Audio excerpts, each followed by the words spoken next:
आप सबको मेरे YouTube चैनल बाल मुकुंद हरि में स्वागत है। आज हम फिर एक नए सत्य घटना के साथ हाजिर हैं।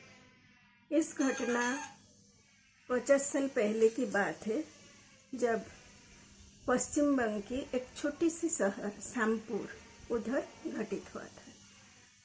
उस शहर में एक परिवार में 3 लोग रहते थे।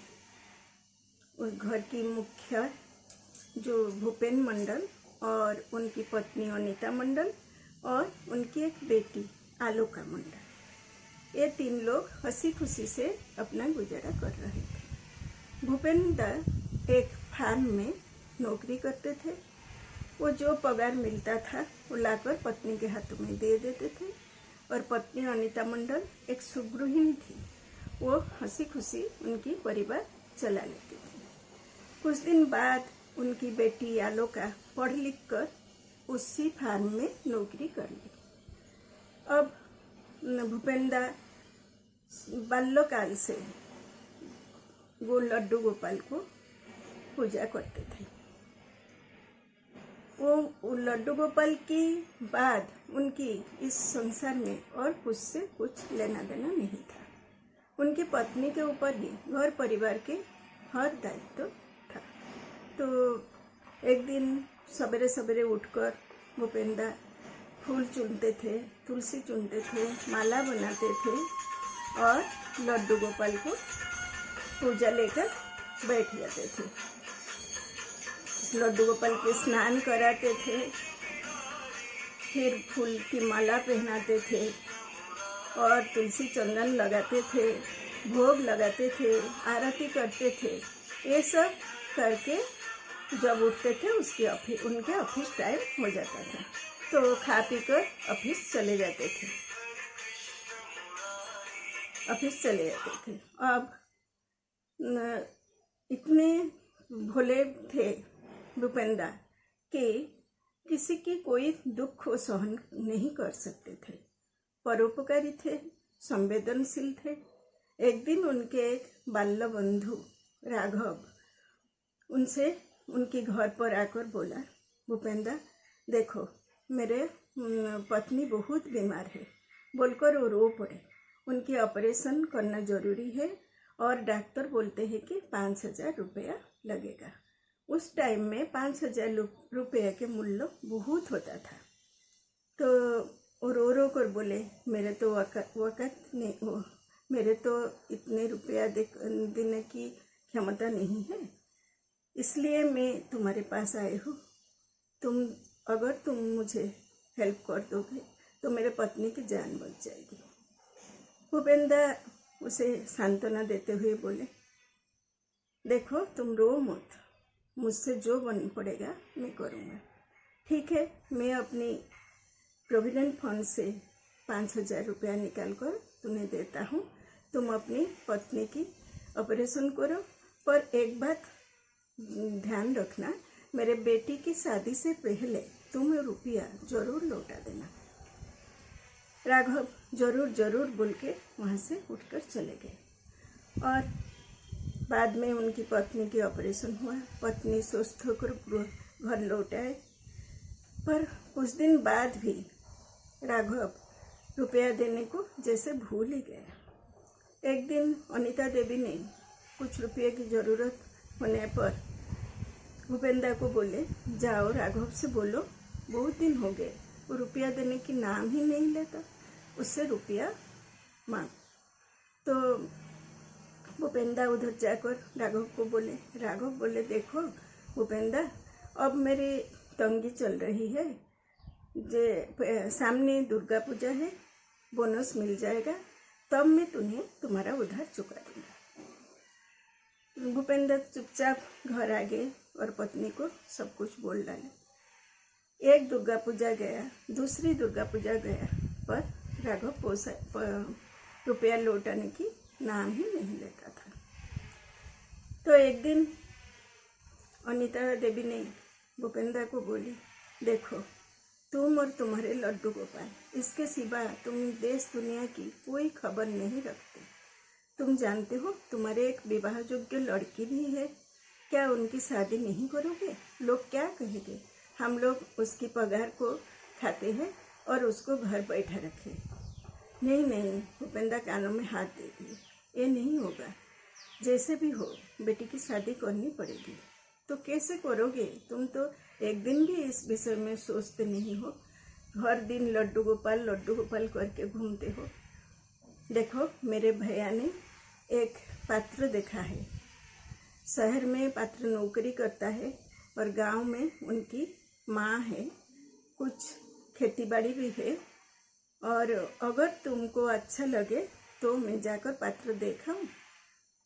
भूपेंद्र हंसकर बोले, मुझे अच्छा लगने से कहा, मेरे गोपाल को अगर अच्छा लगे तो जरूर इधर ही प्रस्ताव होगा।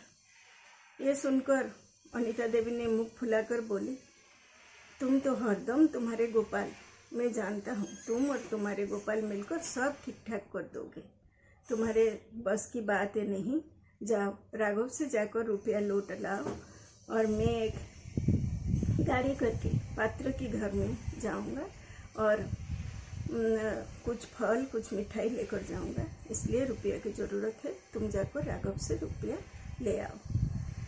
अब भूपेंद्र बड़े दिग्धा में पड़ गए। राघव तो रुपया देने की नाम ही नहीं लेता, क्या करे। फिर भी वो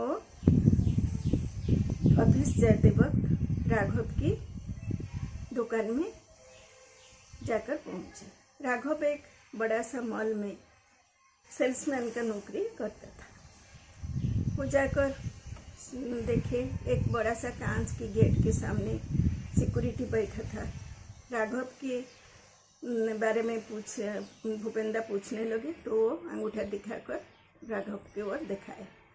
तभी भूपेंद्र अंदर जाते जाते कांच की बक्स में एक सुंदर सी लड्डू गोपाल जो कि झलमल कर रहा था, नवरत्न खचित था, उसको देखते रह गए। इतना सुंदर था वो आंख नहीं फेर सकती। वो एक ही अपलक लड्डू गोपाल को देखते रहते थे। तभी उनकी पीठ पर किसकी स्पर्श पाकर वो घूमकर देखते हैं कि राघव हंस रहा है। तभी राघव ने बोला, भूपेंद्र, ये लड्डू गोपाल तुम्हें बहुत अच्छा लगता है ना। मैं जानता हूँ तुम लड्डू गोपाल के बहुत बड़े भक्त हो, पर भैया हमारे भाग में ये नवरत्न खचित लड्डू गोपाल कहाँ है? ये तो मालिक ने 3 ठो मंगाए थे बाहर से, और इधर उनके 3 ठो मॉल है ना, सब मॉल में एक एक करके रख दिए, और हमारे भाग में कहाँ लिखा है ये सब।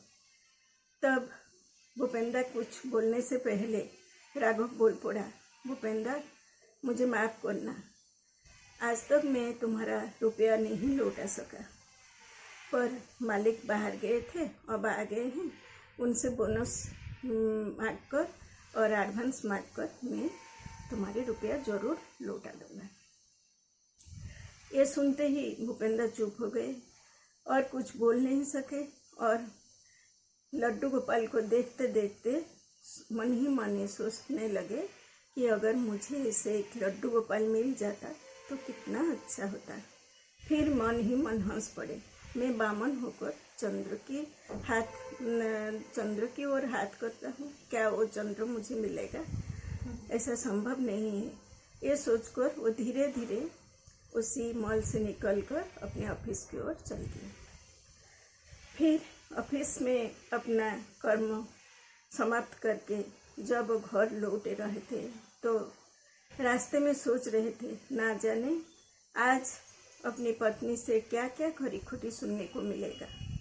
राघव तो पैसा वापस नहीं किया, और पत्नी ये सोचती है कि मैं बेटी के बारे में कभी कुछ नहीं सोचती, मगर मैं बेटी के बारे में सोचती हूँ, मेरा गोपाल जाने।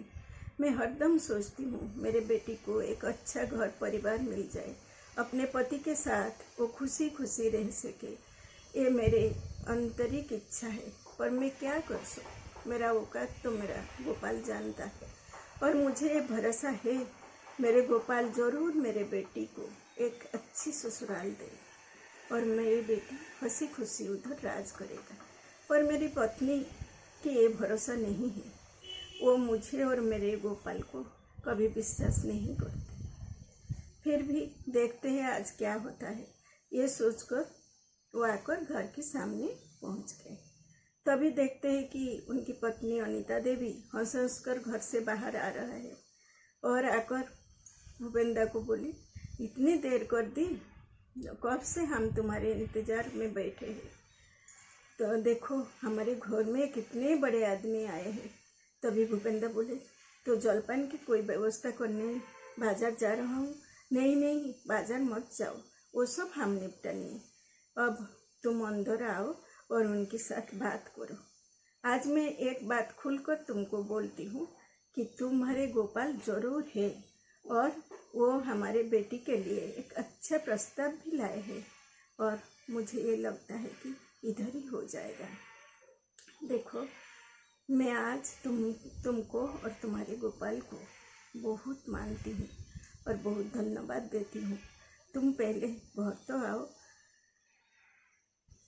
और भूपेंद्र हंसते हंसते घर के अंदर गए और सोचते रहे, लंका में हरिशब्द जैसी मेरे पत्नी की मुख से मेरे लड्डू गोपाल की प्रशंसा वैसी ही है। मैं जानता हूँ वो कभी मुझे निराश नहीं करेगा। श्रुतिगण, ये सत्य घटना हम यहीं पर रखते हैं, फिर अगले बार। और घर के अंदर भूपेंद्र के लिए क्या क्या अच्छी बात उनकी प्रतीक्षा में था, ये हम अगले बार सुनेंगे। अगर आपको हमारे गोपाल कथा अच्छा लगता है तो प्लीज़ सब्सक्राइब कर दीजिए, शेयर और लाइक भी कीजिए, ताकि इस कहानी, इस सत्य घटना बहुत सारे लोग को आनंद दे सके।